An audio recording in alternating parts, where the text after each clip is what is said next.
নমস্কার, প্রত্যেককে স্বাগত জানাই আমাদের এই অনুষ্ঠানে। বিধির বিধান কাটবে তুমি, তুমি কি এমন শক্তিমান? আসলে আমাদের বিধাতা যে লিখন লিখে দেন, সেই লিখন খণ্ডাবার হয়তো কারোর সাধ্য নেই। আর সেই কারণেই আমরা বিধির বিধানের ওপর কিন্তু পুরো মাত্রায় নির্ভর করে থাকি। আর তাই সেক্ষেত্রে আপনার যদি ভবিষ্যৎকে বা বিধানের ব্যাপারে জানতে হয়, একজন অভিজ্ঞ অ্যাস্ট্রোলজারের সাথে আপনার সাক্ষাৎ করা ভীষণভাবে প্রয়োজন। যেমন এই অনুষ্ঠানে আমরা পাই আচার্য অধ্যাপক জয়দেব শাস্ত্রীকে, যিনি একজন অভিজ্ঞ অ্যাস্ট্রোলজার তো বটেই, তারপরেও বলবো যে তিনি যেভাবে আপনাদের বর্তমান ভূত ভবিষ্যৎ এই তিনটি কালকে বলে দিতে পারেন, সেটা কিন্তু সত্যিকারের আমাদের প্রত্যেকের যারা যারা তার কাছে এসেছি বা কনসালটেন্সি নিয়েছি প্রত্যেকে কিন্তু সেই জায়গাটা প্রচণ্ডভাবে প্রশংসা করেন। এবং আপনাকে দেখা মাত্র আপনার সম্বন্ধে সমস্ত কিছুই তিনি বলে দিতে সক্ষম। আর এই জায়গাটা সম্ভব হয়েছে কারণ তিনি অ্যাস্ট্রোলজি সাবজেক্টটিকে পড়াশোনা করেছেন, কোনো শখের বশে কিন্তু অ্যাস্ট্রোলজি প্র্যাকটিস করছেন না। পড়াশোনা করে তারপরে তার দীর্ঘদিনের অভিজ্ঞতা সমস্ত কিছুকে কাজে লাগিয়ে আজকে এইভাবে তার প্রেডিকশানগুলো আমরা পাই। আরেকটি বিষয় যেটি, যে তিনি আমাদের সমস্ত শাস্ত্রগুলোকে ভীষণভাবে মেনে চলেন এবং সেক্ষেত্রে আমাদের এই যে পুজোর জায়গা, তার 51 কালীবাড়ি মন্দিরে ধুমধাম সহকারে সমস্ত তিথি নক্ষত্র ক্ষণগুলোকে পালন করা হয়। যেমন ফলহারিণী অমাবস্যা তিথি একটা অত্যন্ত গুরুত্বপূর্ণ তিথি, ভীষণ শক্তিশালী একটি তিথি, যেই তিথিকে তিনি পালন করবেন 51 কালীবাড়ি মন্দিরে। এবং আমাদের সমস্ত অশুভ ফলকে হরণ করে শুভ ফল পাওয়ার জন্য আমরা ফলহারিণী অমাবস্যা তিথি পালন করে থাকি। এবং আমরা যাকে আলোচনা করি, মানে যার পদাঙ্ক অনুসরণ করে আজকে আচার্য অধ্যাপক জয়দেব শাস্ত্রী, তিনি জয়দেব শাস্ত্রী হয়েছেন, মানে সেই প্রেমের ঠাকুর শ্রী শ্রী রামকৃষ্ণ পরমহংসদেব, তিনিও কিন্তু এই বিশেষ তিথি মানে ফলহারিণী অমাবস্যা তিথিকে বিশেষভাবে পালন করেছিলেন। এবং যেই তিথিতে তিনি মাকে অর্থাৎ মা শারদাকে তিনি পুজো করেছিলেন, মানে তার শক্তির রূপের তিনি উদ্ঘাটন করেছিলেন এই বিশেষ অমাবস্যা মানে ফলহারিণী অমাবস্যার দিনে। তাই এই আলোচনা আজকের অনুষ্ঠানে রয়েছে কিভাবে তিনি পালন করতে চলেছেন, এবং তার আগে তাকে আমাদের অনুষ্ঠানে স্বাগত জানাবো। নমস্কার। নমস্কার। জয় শ্রী ঠাকুর রামকৃষ্ণ, জয় শ্রী ঠাকুর রামকৃষ্ণ। এই ঠাকুরই আমার সব। আজকে আমি জয়দেব শাস্ত্রী, এই সময় তোমরা কিন্তু বসে থাকো টিভির দিকে তাকিয়ে যে কখন জয়দেব শাস্ত্রী আসবে এবং কি বলবে। এবং যারা টিভির পর্দার ওপারে রয়েছো, তোমরা যারা আছো, এবং তারা প্রত্যেকেই আমাকে প্রচণ্ড ভালোবাসো। এবং কাকিমা, জেঠিমা, মাসিমা, দাদা, দিদি, তোমরা যারা আছো সবাই কিন্তু নিয়মিত আমার এই অনুষ্ঠানটি ফলো করো। এবং এই অনুষ্ঠানটি এমন একটা জায়গায় তোমরা নিয়ে গেছো, আজকে সবার কাছে এই অনুষ্ঠানটি একটা অন্য মাত্রা নিয়ে আসে। আজকে জয়দেব শাস্ত্রী এই প্রোগ্রামটি না হলে অনেকেই বলে যে দাদা, তোমার এই অনুষ্ঠানটি আমরা না দেখতে পেলে আমরা ঠিক থাকতে পারবো না। এই 10টা, 11টা, 12টা তুমি যখনই অনুষ্ঠান করো না কেন, কিন্তু তোমার টাইমটা কিন্তু একটাই টাইম থাকে। এবং বিভিন্ন চ্যানেলে আমরা তোমাকে দেখতে পাই। এবং আমরা যখন যেখানে হোক না কেন আমরা বসে পড়ি টিভির সামনে। আর যখন প্রোগ্রাম আমরা খুঁজে পাই না, তখন কিন্তু ইউটিউব চ্যানেলটি আমরা ফলো করি, 51 কালীবাড়ি বা অ্যাস্ট্রোলজার জয়দেব শাস্ত্রী চ্যানেলটি। এবং এই ফিডব্যাকগুলি অনেকে কমেন্টস করে বলে যে দাদা, তুমি এই টপিকটা নিয়ে আলোচনা করেছো, বেশ করেছো, খুব ভালো করেছো, কিন্তু আমার এই টপিকটা নিয়ে একটু আলোচনা করবে। এবং তোমাদের সবার জন্য আমি বলি, জয়দেব শাস্ত্রী তোমাদের জন্য একটা সুখবর নিয়ে এসেছে। তোমাদের মধ্যে যারা আমার সাবস্ক্রাইবার বা যারা আমার অনুষ্ঠান দেখো বা যারা নিয়মিত আমাকে ফলো করো এবং ভালোবাসো, তাদের মধ্যে অনেকেই আছে অনেক গুণী ব্যক্তি, অনেক অজানা তথ্য আছে তোমাদের মধ্যে, অনেক গুণ আছে, কিন্তু তোমরা প্রকাশ করতে পারছো না। গুরুর ফেরে তোমাদের সেই গুণটা প্রকাশ হচ্ছে না। আমি কথা দিলাম অন মিডিয়াতে তোমার সেই গুণটি প্রকাশ করার দায়িত্ব আমি নিলাম। আমি দেখাবো তোমার সেই গুণটি আমার চ্যানেলে এবং টিভির পর্দায় তোমার গুণটি আমি দেখাবো। তাই তোমরা যারা তোমাদের নিজেদের গুণগুলি প্রকাশ করতে চাইছো বা দেখাতে চাইছো, তাদের সবাইকে স্বাগত জানাই আমি। আমার সাথে কন্ট্যাক্ট করো এবং তোমরা জানাও যে দাদা আমি এই বিষয়ে পারদর্শী, আমি বহুদিন ধরে এইটা করছি, কিন্তু আমি সুযোগ পাচ্ছি না, সুযোগের অভাবে আছি। আমি গান শেখাই, আমি ডান্স শেখাই, আমি এই জিনিসটা আমি ম্যাজিক করি, বা তুমি যে কোনো পেশায় থাকো না, কারণ তোমার মধ্যে গুণ আছে, তুমি খেলোয়াড়, কিন্তু সাফল্য পাচ্ছ না। সেই সাফল্যের জায়গাটা কি করে দিতে হয়, গ্রহগত দিক থেকে তো আমি ঠিক করবই, এবং তোমাকে প্রচারের একটা মাধ্যম আমি ব্যবস্থা করে দেবো। কি বলো, এটা ঠিক না ভুল? একদম খুব ভালো সুযোগ আপনাদের জন্য। এটা করলে কি মানে এদের কি ভালো হবে কি ভালো হবে না? একদম চোখ বন্ধ করে ভালো হবে। এটা তো বলতে পারি। বহু ব্যক্তিরা আছে যারা প্রচারের আলোয় আসতে পারে না, তাদের জন্য আমি আছি, জয়দেব শাস্ত্রী আছে। এবং তাদেরকে কিভাবে তোমাদের গুণটিকে মানুষের সম্মুখে, অনেকে আছে আমার কাছে, একজন ক্লায়েন্ট আসে দারুণ গান করে। আমি আগে টাস খেলাটাকে না, আমি আগে ভালো চোখে নিতাম না। বহু ব্যক্তি টাস খেলে তো, কিন্তু আমি পরে জানতে পেরেছি যে টাস খেলাটাও একটা গেমস।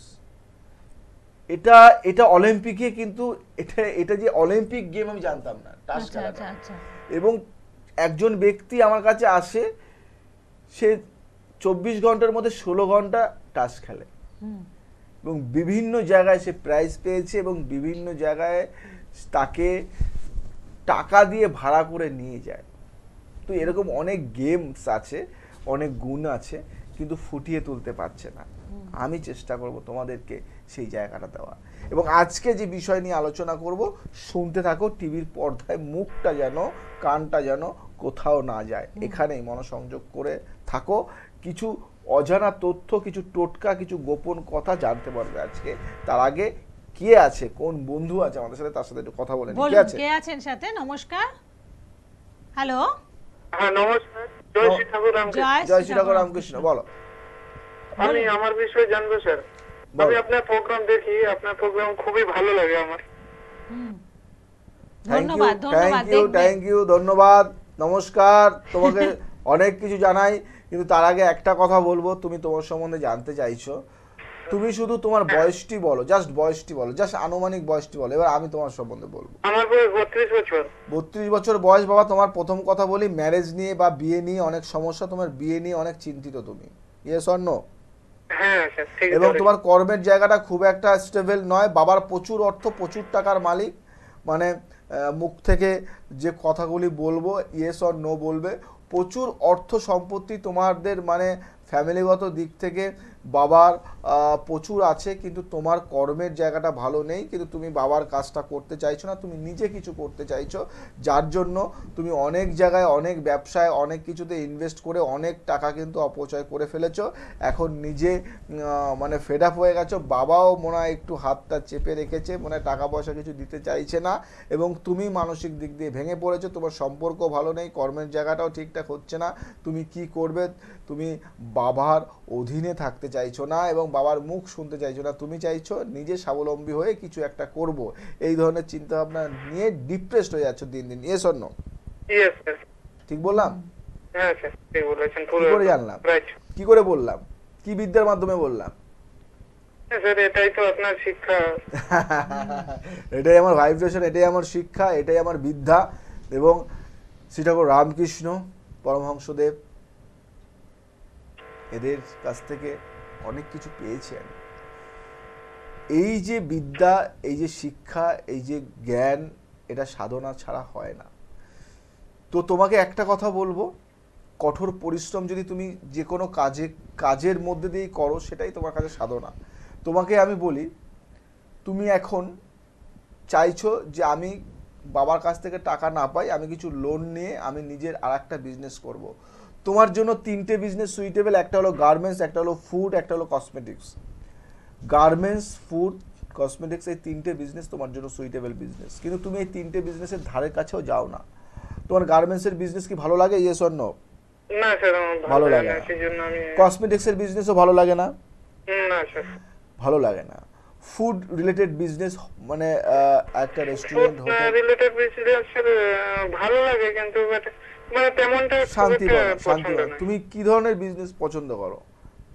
লোহা, লোহা, কারেন্ট, কারেন্ট মানে তোমার মানে হ্যাঁ। কার গাড়ি, গাড়ি, গাড়ি অনেক, হ্যাঁ গাড়ি, হ্যাঁ স্যার, ঠিক বলেছেন। গাড়ি, গাড়ি ওই লোহা লোক করে। লোহা লক্কর গাড়ি, মানে গাড়ির উপরে তোমার বিশাল মানে ন্যাক। আচ্ছা তুমি কি আচ্ছা তোমাকে একটা কথা বলি, 2 থেকে 3 বছরের মধ্যে, বলবো না, 2 থেকে 3 মাসের মধ্যে গাড়ির কি কোনো একটা অঘটন ঘটেছে? কোনো অ্যাক্সিডেন্ট, কোনো ফাড়া টাড়া গেছে? হ্যাঁ স্যার, ওই মানে বাইকে চালিয়ে যাচ্ছিলাম, মানে পড়ে গেছিলাম, এমনি হালকা দিয়ে চোট লেগেছিল। তোমার গাড়ির বিজনেস তোমার জন্য সুইটেবল নয়, কারণ তোমার শনির দশায় তুমি এখন আছো, মানে শনির দশা চলছে তোমার। আই থিঙ্ক মানে আমার মানে ভাইব্রেশনে যেটা বলছি, তুমি শনির দশায় এখন আছো। তো কেতুর নেগেটিভ একটা ভাইব্রেশন, কেতুর অন্তর্দশায় আছো তুমি। শনি কেতুর কেতু শনির মধ্যেই তুমি আছো, যার জন্য তোমার কি হয়, তোমার শত্রুতা প্রচুর পরিমাণে রয়েছে।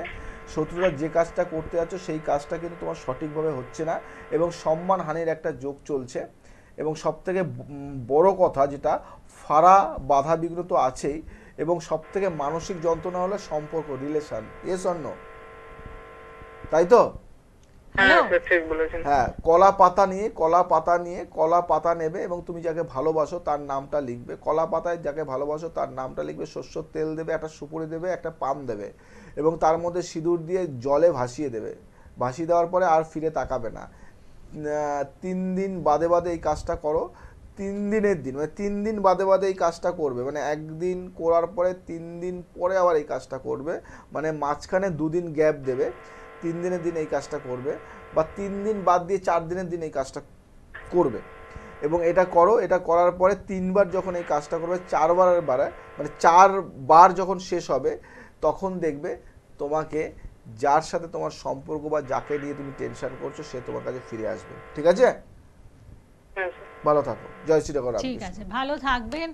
এবং আসলে এই যে আপনি মানে যেভাবে প্রেডিকশন করছেন, এখন যারা যারা ফোনে আসে তারা আগের থেকেই বুঝে যায় যে তারা একটা কিছু পাবে। ওকে এইরকম। আসতে হবে আমার কাছে, ও আচ্ছা। আসবে আমার কাছে, এবং ও হ্যাঁ। আসবে, ও না আসলে হবে না। মানে ও আজকে থেকেই সিদ্ধান্ত নিয়েছে আসবে। আর সত্যি কথা তোমাদের সবাইকে বলি, এই অন মিডিয়াতে, টিভিতে সবাইকে বলি যে যারা তোমরা ফোন করো বা প্রোগ্রাম দেখো বা ফোন করে আমার সাথে কথা বলো, কোনো লাভ নেই, কোনো লাভ হবে না। কারণ অনেকেই আছো, কারণ আমার ফোন আসে তো, অনেকে আছে দাদার সাথে কথা বলবো, দাদার সাথে কথা বলবো, হাজার হাজার লোক ফোন করে, তার মধ্যে 1 জন 2 জন পায়, হাজার হাজার লোক, লক্ষ লক্ষ লোক। কিন্তু তোমার সমস্যার জন্য বসে না থেকে যদি মনে হয় দেখাবে, তাহলে সময় নষ্ট না করে দেখাও। ফোনে আমি কথা বলি না, 1 নম্বর পয়েন্ট অফ ভিউ ভালো করে তোমরা কিন্তু শুনবে, ফোনে কথা বলি না। সেকেন্ড কথা হলো, তোমরা চেম্বারে ছাড়া আমাকে পাবে না। 3 নম্বর কথা হলো, তোমরা যারা দেখাতে চাইছো তারা মনে আস্থা, ভক্তি, ভরসা নিয়ে, আমি তোমাদের ডাকতে যাচ্ছি না, তোমরা নিজের মনের আস্থা, ভক্তি, ভরসা নিয়ে আসবে, টাইম নিয়ে আসবে। প্রচণ্ড ভিড় থাকে। তোমরা যারা ফোনে কথা বলতে চাইছো, আমাদের সাথে কথা বলবে তারপরে আসবে, এরকম সিদ্ধান্ত আসার দরকার নেই। যাদের সমস্যা রয়েছে তারা আসো, অযথা ভিড় বাড়িয়ে লাভ নেই। সমস্যার সমাধান করার জন্য জয়দেব শাস্ত্রী প্রতি বুধবার দিন, একটা দিন প্রতি বুধবারে আমি বসি, মধ্যমগ্রাম সারদাপল্লী 51 কালীবাড়ি। প্রতি বুধবার পাবে আমাকে, নামটা লিখিয়ে চলে আসবে। বৃহস্পতিবার আমাকে মেচেদাতে পাবে। শনিবার দিন আমাকে দক্ষিণেশ্বরে পাবে। এই যে দিনগুলি এবং আদার যে দিনগুলি থাকে সেগুলি বাইরে বাইরে আমি থাকি। শিলিগুড়িতে পাওয়া যায়, দুর্গাপুর পাওয়া যায়, বর্ধমানে পাওয়া যায়, মালদাতে পাওয়া যায়, জামশেদপুর থেকে শুরু করে সমস্ত জায়গায় আমাকে পাবে, সমস্ত জায়গায়। এবার সেই জায়গাগুলি অনেকটা লেট, এখানে আসাম থেকে, ত্রিপুরা থেকে, তারাপীঠ থেকে সমস্ত জায়গায় পাবে, কিন্তু অনেকটা লেটে 1 মাস পর পর পেয়ে যাবে। কিন্তু এই জায়গাগুলি মানে দক্ষিণেশ্বর, মধ্যমগ্রাম, মেচেদা, এই 3-4টে জায়গায় আমাকে অ্যাভেলেবেল, মানে প্রতিটা সপ্তাহে আমাকে পেয়ে যাবে। এবং বিশেষ করে বারাসাত, এই জায়গাগুলিকে পাবে। তো তার জন্য তোমাকে সবাইকে বলি নামটা লিখিয়ে চলে আসো, সমস্যার সমাধানটা হবেই। আর তোমাদের সবাইকে বলি যে যে যোগটা আসছে 18-19 তারিখ, এই দুটো দিনের মধ্যে একটা দিন আমাকে পাবে, 18-19 তারিখ ফলহারণী অমাবস্যা। ফলহারণী অমাবস্যাতে না হওয়া কাজগুলি হয়, যে কাজ হয় না, যে কাজগুলি ভীষণভাবে মানে হবে না বলে দিয়েছে, অনেকের কাছে ঘুরে এসছো, পারোনি, বহুদিন ধরে দেখিয়েছো, 1 বছর 2 বছর 5 বছর কোনো ফল পাওনি, মনে হচ্ছে এই কাজটা আর হওয়ার নয়, ফেড আপ, অ্যাস্ট্রোলজি দেখিয়ে ফেড আপ হয়ে গেছো, তন্ত্রের কাজ করে ফেড আপ হয়ে গেছো, একবার ওয়ান টাইম এই যোগে আমাকে একটা সুযোগ দাও, তোমার সেই না হওয়া কাজটাকে করিয়েই ছাড়বো, কথা দিলাম, করিয়েই ছাড়বো। অনেক সময় অনেক সমস্যা থাকে, তার সমাধান করা যায় না, বলে দেয় অনেকে এই সমস্যার সমাধান হবে না। আমি শুধু মানুষকে মারা বাদে, মানে মারণ ক্রিয়া বাদে, কিছু কিছু ক্রিয়া থাকে যে ক্রিয়াগুলি আমি করি না, গুপ্ত ক্রিয়ার মধ্যে কিছু ক্রিয়া, যেমন মারণকে, কাউকে ক্ষতি করা, মানে ক্ষতির কাজ আমি করি না। কারণ ক্ষতির কাজ কারণ কেন করি না, তার কারণ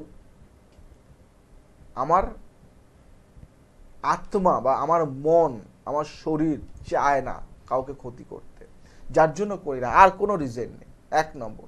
2 নম্বর হলো কি হবে না হবে সেটা না, 2 নম্বর হলো যদি তোমাদের কেউ ক্ষতি করে থাকে, যদি কেউ পৃথিবীতে কোনো শক্তি যদি তোমাদের ক্ষতি করে থাকে বা ক্ষতি হয়েছে, এরকম কোনো ব্যক্তি একবার ওয়ান টাইম আমার কাছে আসলে তার ক্ষতি নিমিষেই নষ্ট করে দেবো আমি, নিমিষেই সেই ক্ষতি আর ক্ষতি থাকবে না। অনেকেই আছে যে তার শত্রুতা, আজকালকার দিনে শত্রুর সংখ্যা অনেক বেশি, হাতে মারে না সে পাতে মারে, হাতে মারবে না সে পাতে মারবে, তোমাকে হাতে মারলে থানা পুলিশ কেস খামারি হয়ে যাবে, এই তন্ত্রের মাধ্যমে টুকটাক করে ক্ষতি করে কিছু না কিছু করবে, তোমার প্রচুর প্রচুর ক্ষতি করে। সকালবেলা উঠবে, ঘুম থেকে উঠে দেখবে তোমার বাড়ির সামনের দিকে একটু ফুল ছড়ানো, সকালবেলা উঠছো তুমি, যাচ্ছ দাঁত মাজতে মাজতে ব্যালকনি দিয়ে দেখছো তোমার ওখানে কোথাও বৃষ্টি বৃষ্টি কিছু নেই, একটু জল ছেটানো, কোথাও দেখছো একটা পালক পড়া, কোথাও দেখছো বাড়ির সামনে একটু লেবু পড়া, কোথাও দেখছো একটা লাল কাপড় পরা, কোথাও দেখছো পাখির পালক পরা, কোথাও দেখছো একটু সর্ষের দানা পরা, কোথাও দেখছো শুকনো লঙ্কা। তুমি তো জানো তোমাদের নয় এটা, কিন্তু তবুও তুমি দেখছো, বুঝতে পারছো না, কিন্তু অলরেডি ক্ষতি করছে, টুকটাক ক্ষতি। এবং আস্তে আস্তে এই ক্ষতিগুলি এমন, আস্তে আস্তে ঘরে অশান্তি, ঘরে ঝামেলা, স্বামী স্ত্রীর মধ্যে বন্ডিং নেই, ছেলে মেয়ের পড়াশুনো ভালো যাচ্ছে না, বাস্তুটা ভালো না, খিটিমিটি মেজাজ, অশান্তি লেগেই আছে। ভাবছো কি করে হলো, ভালো তো ছিলাম, হঠাৎ করে কি করে সমস্যা করানো হয়, ক্ষতি করানো হচ্ছে। এবং এগুলি তন্ত্রের কিছু গুপ্ত ক্রিয়া দ্বারা করা হয়, এবং এইগুলি কাটানোর সিদ্ধ ওস্তাদ জয়দেব শাস্ত্রী।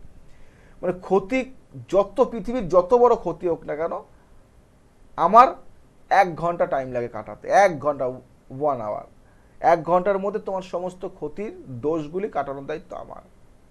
2 নম্বর, বাস্তুতে যে কোনো সমস্যা সমাধান করার দায়িত্ব আমার। যে কোনো সমস্যা হয়েছে বাস্তুতে, বাস্তু ভিটে ঠিক করার দায়িত্ব আমার। আরো কিছু গুপ্ত কথা বলবো, তার আগে কে আছে আমাদের সাথে বলুন, কে আছেন? নমস্কার। নমস্কার, জয় শ্রী ঠাকুর রামকৃষ্ণ। জয় শ্রী ঠাকুর রামকৃষ্ণ। তুফান মেল, তুফান মেল, বলো। জয়, দেখতে বলছি, দুর্গাপুর বলছি। হ্যাঁ বলো বলো। আমি এটা নিজের সম্বন্ধে একটু জানবো। আচ্ছা, বাহ বাহ, মানে যাচাই করবে আমাকে, বুঝতে ও আচ্ছা আচ্ছা আচ্ছা, যাই হোক, তোমার বয়সটি বলো। আমার বয়স 35। 35 বছর বয়স, বয়স 35 বছর, 3 4 5 6 7। আচ্ছা, যে কোনো একটা গাছের নাম বলো। যে কোনো গাছ?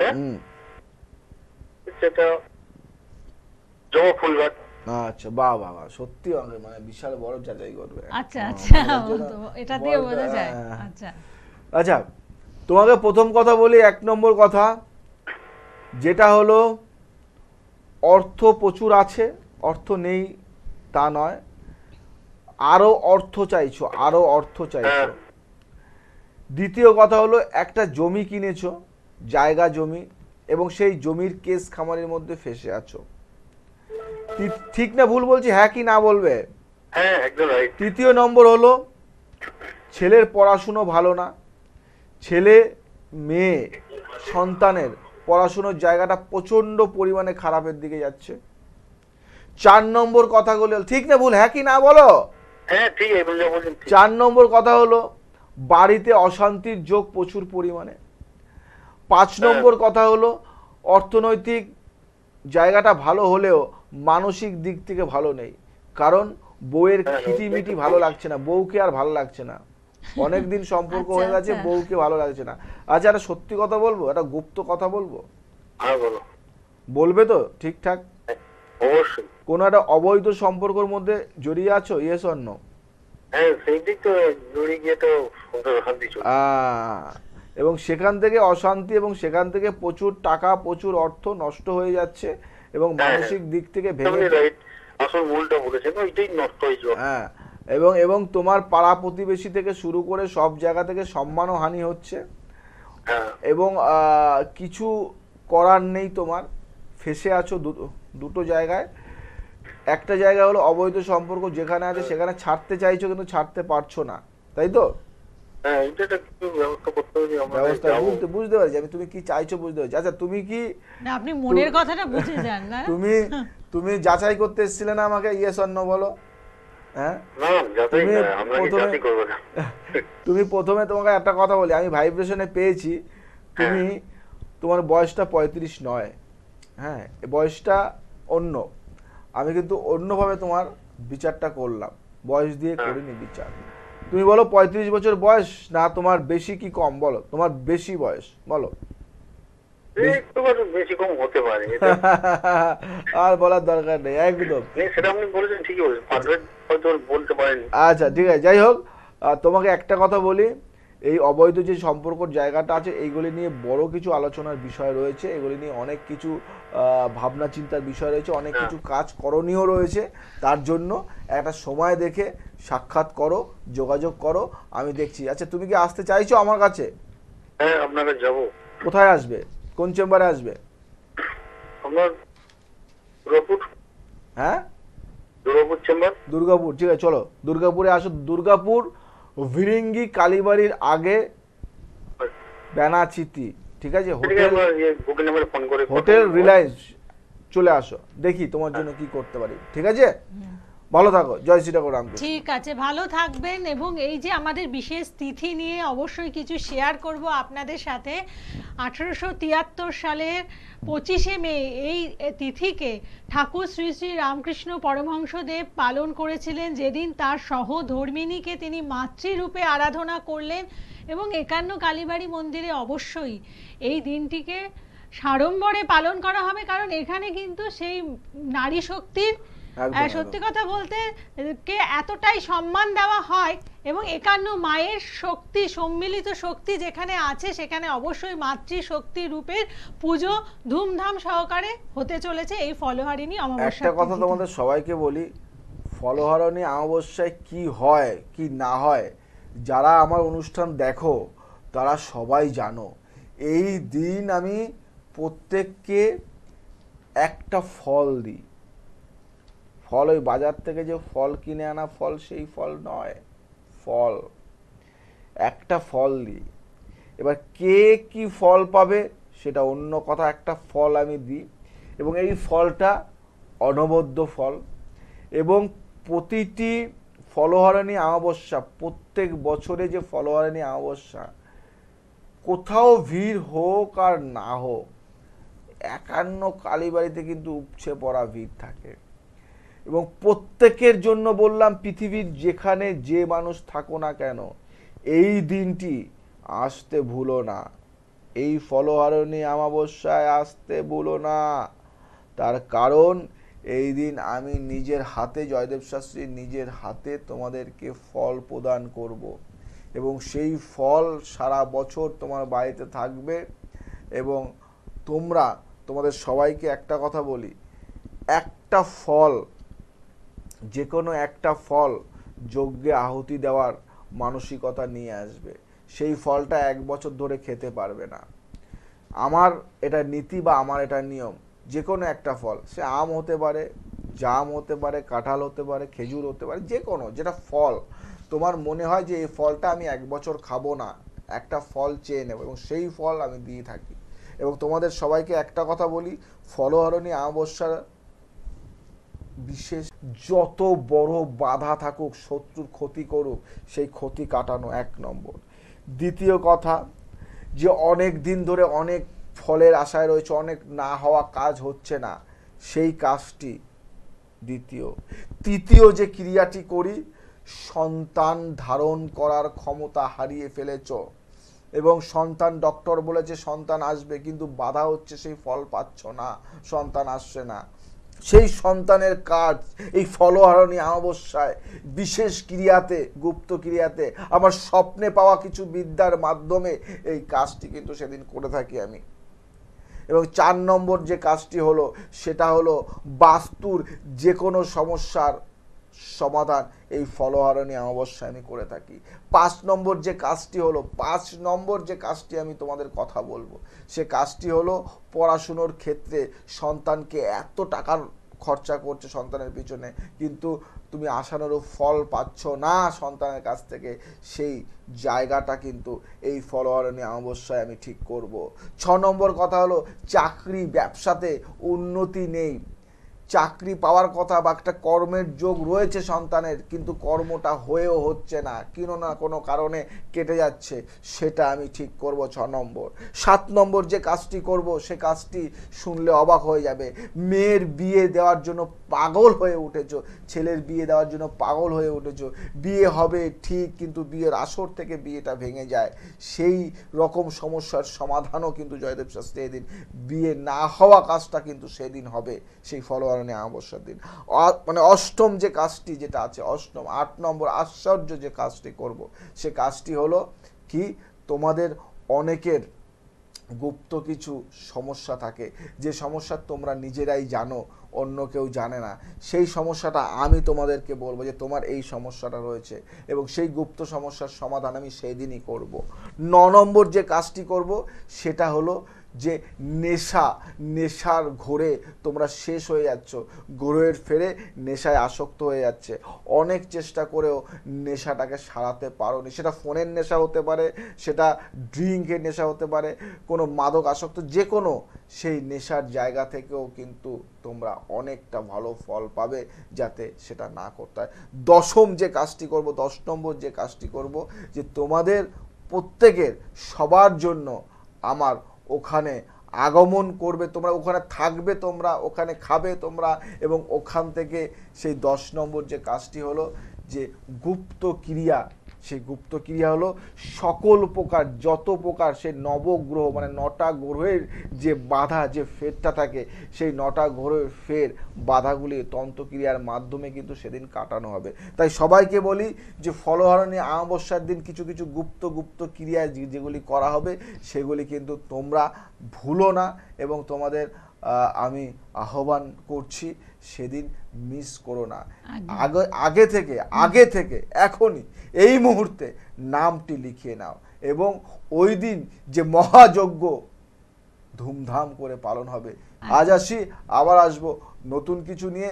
যারা এই অনুষ্ঠানটি দেখছো, তারা মনোসংযোগ করে দেখার পরেও মনে হচ্ছে আবার একবার দেখবো, কিন্তু টিভিতে দেখতে পাচ্ছি না, তারা ইউটিউব চ্যানেল 51 কালীবাড়িটা ফলো করো, ওখানে দেখতে পাবে। জয় শ্রী রামকৃষ্ণ, ভালো থাকো।